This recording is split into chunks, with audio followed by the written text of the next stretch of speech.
dropped over the city of Deir al-Zur on Wednesday. Most had either been damaged, gone off target, or could not be accounted for.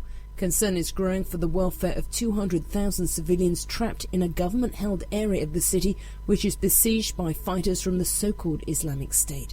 The UN agency has promised to continue to try to reach those people with food drops.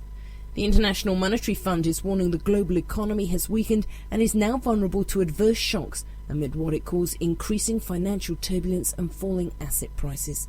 The agency has called on the G20 group to look for new ways to protect the poorest countries. From bureaus worldwide, this is FSN. Good evening, Manchester, and welcome, world.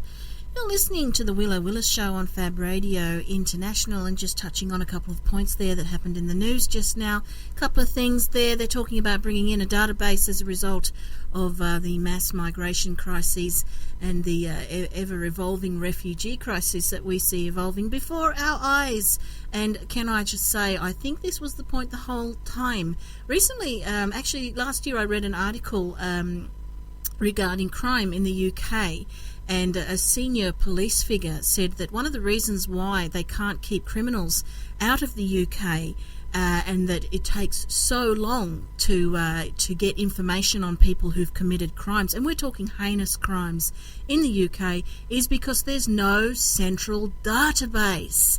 There's nowhere that they can log on and check someone out so that they can see if these people have a history of violence, or indeed, as some have, spent years, sometimes decades, in prisons in their home countries. And when we talk about refugees and immigrants, we are not talking about people from the Middle East and North Africa only. We are also talking from people from all over parts of Europe and Northern Europe and areas in Russia as well. So what I think the idea is to use the escalating crisis of crime and the ever-evolving refugee crisis to create a central database. And this is where they were always going. And one of the things a senior police person said was that one of the downsides of mass people movement and freedom is that they can't track people, and it takes forever to get information through. So therefore they need a central database. So they need a file on everyone. So we're one step closer.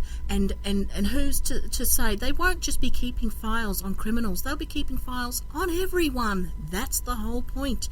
And we take one quantum leap towards the Orwellian superstate that we are ever staring down the barrel from. And if I may also say, do you really think that these people are simply going to come out and tell you their plan?